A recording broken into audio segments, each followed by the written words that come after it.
Good morning one and all. Good morning Himachal Pradesh. मैं संजीव शर्मा हूं और आप पंजाब के टीवी देख रहे हैं। सुबह के इस बुलेटिन में देश भर और दुनिया भर की तमाम जो खबरें कल रात 10 बजे के बाद से हुई हैं उनका एक लेखा जोखा एक छोटा सा न्यूज कैप्सूल लेकर हम रोज इस वक्त के आसपास मिलते हैं।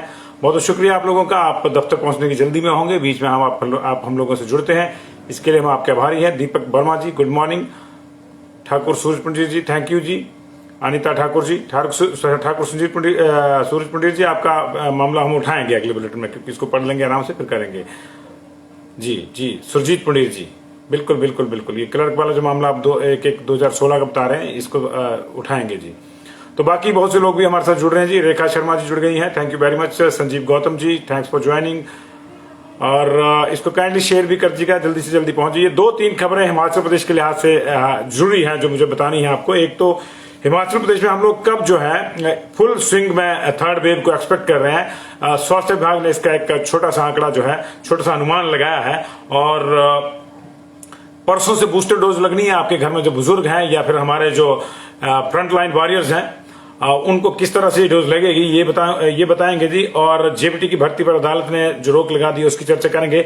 लेकिन देश और दुनिया की कोविड के हालात भी बताएंगे। लेकिन सबसे पहले बात इस बात की कि अगर आपके घर में 15 से 18 साल के बच्चे हैं और उनको आपने वैक्सीन लगवा लिया है या नहीं भी लगवाया है, क्योंकि जिनको तो 2 दिन पहले लग गया तो उनके बारे में तो अभी सलाह कामयाब नहीं होगी। लेकिन इस बात को लेकर एक बड़ा अलर्ट जो है वैक्सीन निर्माता कंपनी जो भारत बायोटेक लिमिटेड है उन्होंने किया है कि बच्चों को वैक्सीनेशन के बाद पैरासीटामोल या पेन किलर न दें। ये एक बड़ी जो है जानकारी सामने आ रही है, एक बड़ा अलर्ट सामने आ रहा है कि वैक्सीनेशन के बाद अपने बच्चों को जो है ना तो पीसीएम दें और ना ही पेन किलर दें जी। पैरासीटामोल और पेन किलर ना दें। इसके अलावा जो है कुछ छोटे, अगर बहुत ज्यादा जरूरत पड़ती है तो डॉक्टर की सलाह से कुछ और दिया जा सकता है, लेकिन ये ना दें क्योंकि इससे उनकी लिवर और किडनी पे जो है फर्क पड़ सकता है। और उन्होंने स्पष्ट किया है कि बच्चों वाली जो वैक्सीन है वो कोवैक्सीन है और उसको लेकर जो है जो क्लिनिकल ट्रायल किए गए उसमें भी ये चीज सामने रखी गई थी कि उनको पीसीएम वगैरह नहीं देनी है। वो कोविशील्ड की डोज के बाद जो है पीसीएम दी जाती है। अभी भी नॉर्मली जो है वैक्सीनेशन सेंटर में बच्चों को इस तरह से 2 या 3 गोलियां दी जाती हैं कि जरूरत पड़ेगी तो खा लेना, लेकिन अगर जरूरत भी पड़ेगी तो बच्चों को आप डॉक्टर को ही से सलाह लें, तभी जो है ये दिखाएं। तो ये एक इंपॉर्टेंट खबर है जी। और उसके बाद जो है परसों से जो है प्रिकॉशन डोज लगनी शुरू हो जाएगी। तो कल का दिन है, आप कैसे कल से रजिस्ट्रेशन शुरू हो जाएगी और कैसे आप इसको रजिस्ट्रेशन करवा सकते हैं, कैसे आपके बुजुर्गों को या हेल्थ वर्कर जो है उनको लगेगी। हिमाचल प्रदेश में 1 लाख के आसपास आंकड़ा रखा गया है, टेंटेटिव आंकड़ा है कि इतने लोगों को ये बूस्टर डोज लगेगी। 60 से ऊपर आपके घर में कोई बुजुर्ग हैं तो ये डोज लगवा सकते हैं। जिनको 2 डोजें लगी हैं उनको और 6 महीने का कम से कम जो है गैप हो गया हो उसमें, ये ख्याल रखिएगा, तो आपको बूस्टर डोज लगेगी। और इसके लिए वैसे तो जो नेशन वाइड जो प्रोटोकॉल है वो तो ये है कि आपको कोविन पोर्टल पर जो है रजिस्टर करवाना है, लेकिन हिमाचल प्रदेश में शायद आपको इसकी जरूरत ना पड़े। आप डॉक्टर की सलाह से जो नजदीकी सेंटर है वहां लगवा सकते हैं। और संभवतः 2 या 3 दिन के भीतर, या आज ही ये नोटिफिकेशन आ जाएगी, लेकिन 2 या 3 दिन के भीतर ऐसी कोई व्यवस्था कर दी जाएगी कि अलग से बूस्टर डोज वालों के लिए अलग से ही कोई सेशन प्लान हो जाएगा, हफ्ते में 1 या 2 सेशन, तो वो जाए। और क्योंकि ज्यादा संख्या नहीं है, 1 लाख के आसपास है, तो अगर एक ही दिन का सेशन प्लान किया जाएगा इनके तब तो 1 दिन में लग जाएंगे, अदरवाइज 3-4 दिन में भी जो है इनको जो है सबको बूस्टर डोज लग जाएगी। तो ये ज्यादा संख्या नहीं है और वैक्सीन की भी कोई प्रॉब्लम नहीं है। तो जिनको बूस्टर डोज लगवानी है वो अपना मन बनवा लें। और ये देख लें कि 6 महीने का टाइम हो गया है सेकेंड डोज को लगे हुए। और बुजुर्ग जो चाहते हैं, इच्छा है, जिनकी कुछ लगवा सकते हैं। लेकिन हेल्थ केयर वर्कर जो हैं, हेल्थ वॉरियर्स जो है हमारे, कोविड वॉरियर्स जो हैं, जो फ्रंट लाइन वॉरियर्स हैं, उनको भी ये लगनी है, उनको भी मना नहीं किया जाएगा। They can also go for the booster dose.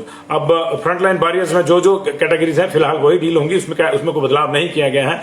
और उस लिहाज से जो लोग इसमें हैं वो बूस्टर डोज के लिए जा सकते हैं, क्योंकि अभी ओवरऑल लॉकडाउन की सिचुएशन की ओर को भारत नहीं जाना चाहता है और इसलिए ये बूस्टर डोज लगवाई जा रही है। क्योंकि जिन लोगों ने फ्रंटलाइन के पे जाके काम करना है वो करते रहेंगे, तभी देश आगे बढ़ता रहेगा। और इन्हीं लोगों की बदौलत पहले बढ़ा है। तो ये है, बीते 24 घंटों की अगर बात करें तो कोविड की मार से पूरी दुनिया त्रस्त है। 27 लाख केस आए, टू बी एग्जैक्ट 26,96,263 केस जो है कोविड के आए हैं बीते 24 घंटे में।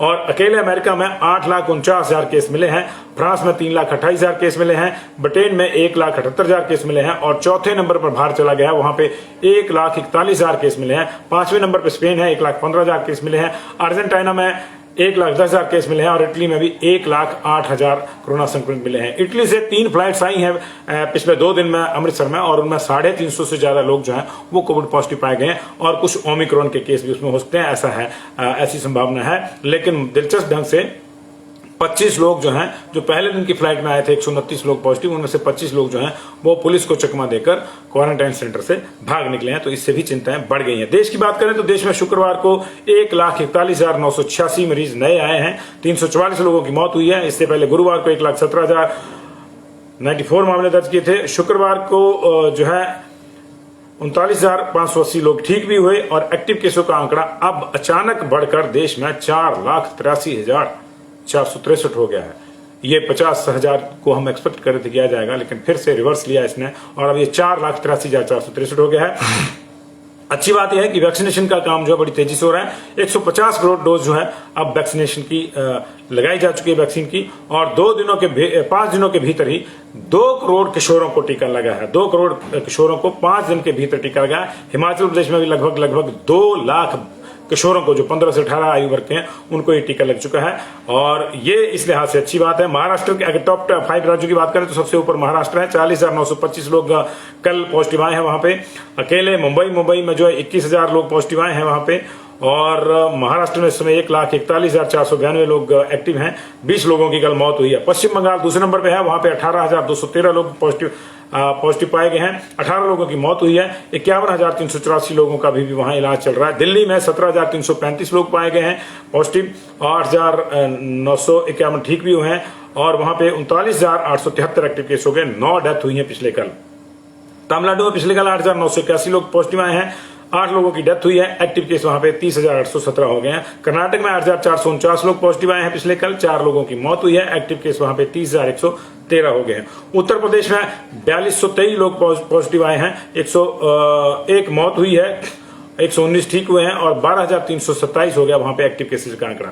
पड़ोसियों की बात करते हैं। पंजाब में शुक्रवार को तमाम पिछले रिकॉर्डों का जो है और बढ़ोतरी होगी। उसमें 2,874 लोग पॉजिटिव आए हैं पिछले कल पंजाब में। डेथ हालांकि 1 हुई है, उससे पिछले कल जो है 5 हुई थी, लेकिन वीरवार की 5 डेथ के मुकाबले शुक्रवार को 1 हुई है।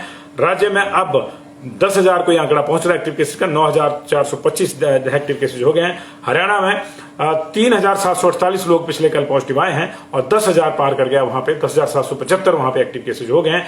3 मरीजों की हरियाणा में मौत भी हुई है। हिमाचल प्रदेश में अब तीसरी लहर का अलर्ट जो है पूरी तरह से सरकार ने आधिकारिक रूप से दे दिया। हम तो कई दिनों से कह रहे हैं कि तीसरी लहर आ गई है, लेकिन कल हमारे पास जो 603 जो है नए मरीज आए हैं, और 1,282 चली गई एक्टिव की संख्या।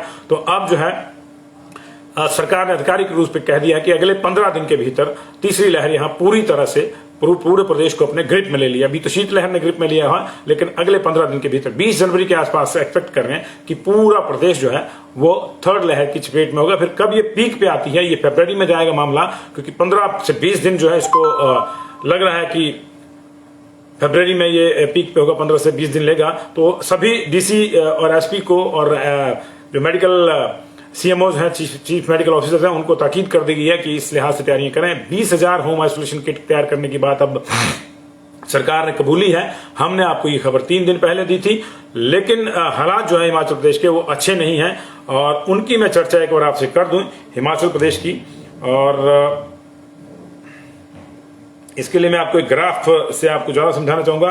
कल जो केसेज आए थे उसमें मनाली के विंटर कार्निवाल ने ज्यादा चिंता बढ़ाई है। 140 केस कांगड़ा में आए थे, वहां पे अब एक तरह से कम्युनिटी स्प्रेड है। हमीरपुर में 85 केस आए थे, उसमें कल फिर जो है अधिकांश केस जो थे वो 25 केस जो थे वो एनआईटी के थे, लेकिन 28 केस जो हैं वो टोनी देवी ब्लॉक के थे। ये भी चिंता का विषय है। बाकी जगहों के भी कुछ केसेस थे, लेकिन हमीरपुर में 85 केसेस आए हैं। सोलन में 108 केस आए हैं, अलग अलग जगह से आए हैं। नालागढ़ वाला जो इलाका है वहां से ज्यादा, नालागढ़ ब्लॉक से ज्यादा केस आ रहे, बद्दी बरोटी वाला जिसमें आता है।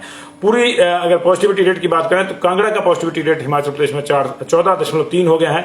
हमीरपुर कुल्लू का 13.5 है, हमीरपुर का 11.4 है। शिमला का पॉजिटिविटी रेट जो है 8.5 है। 5.8 सिरमौर का हो गया है। सोलन का 4.9, यानी इसको 5 मान लीजिए आप। 4.6 मंडी का पॉजिटिविटी रेट है। चंबा का 3.1 है। बिलासपुर, लाहौल स्पीति और ऊना में थोड़ी शांति है, वहां पे 1% है। हालांकि ऊना के एक्टिव केस जो हैं वो भी कल जो हैं वो 100 से पार चले गए जी ऊना के एक्टिव केस भी। तो ये हिमाचल की स्थितियां पूरे देश का अगर पॉजिटिविटी रेट की हम बात करें तो पूरे देश का पॉजिटिविटी रेट जो है वो अब 9 पहुंच गया है, 9.3 पहुंच गया है ये पॉजिटिविटी रेट पूरे देश का।